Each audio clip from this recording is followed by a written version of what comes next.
আগেও কিনছে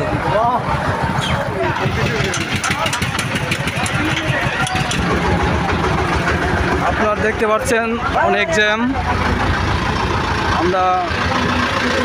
আমরা এই জ্যামের মধ্যে গাড়ি নিয়ে আর এগিয়ে যেতে পারলাম না, রাস্তার মধ্যে নেমে পড়লাম। শেরপুর গরুর বাজারে আমরা প্রবেশ করতে যাচ্ছি। প্রবেশ করার পথে যে জ্যাম দেখা যাচ্ছে, জানি না বাজারে কি অবস্থা।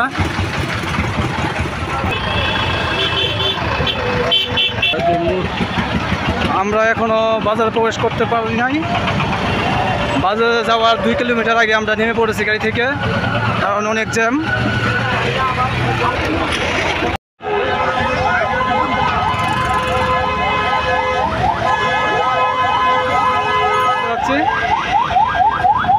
দেখা যাক বাজারে কি অবস্থা। আমরা আপনাদেরকে দেখানোর চেষ্টা করছি শেরপুর বাজার, ব্রহ্মপুত্র সেতু সংলগ্ন। দেখছেন রাস্তার পাশ দিয়ে অনেক গরু।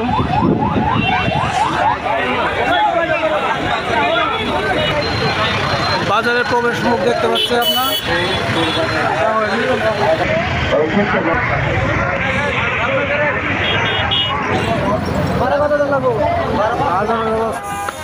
আপনারা দেখতে পাচ্ছেন যে বাজারটি, সেটি ময়মনসিংহ বিভাগের সবচেয়ে বড় বাজার নামে খ্যাত শেরপুর ব্রহ্মপুত্র সেতু সংলগ্ন গরুর বাজার।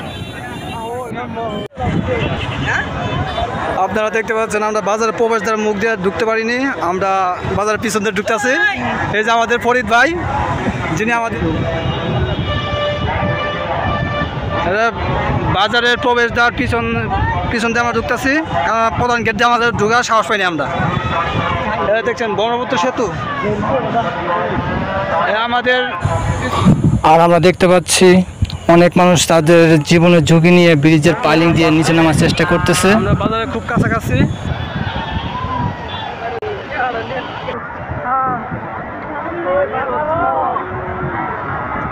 বাজারের যে মূল জায়গা নির্ধারণ করা হয়েছে সেই জায়গা ফ্লাপ হয়ে আমরা দেখতে পাচ্ছি বাজারের নিচ দিয়েও অনেক বিক্রেতারা গরু নিয়ে দাঁড়িয়ে আছে।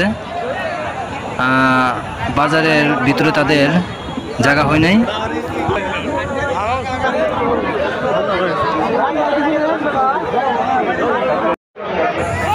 বৃষ্টি হওয়ার কারণে বাজারের অবস্থা খুবই শোচনীয়, তার জন্য আমি ভিতরে ঢুকছি না।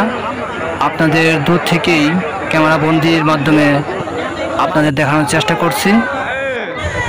আর আমরা দেখতে পাচ্ছি বাজারের বিশাল বড় জায়গা, মানুষ এবং গরু দিয়ে কানায় কানায় ভরা।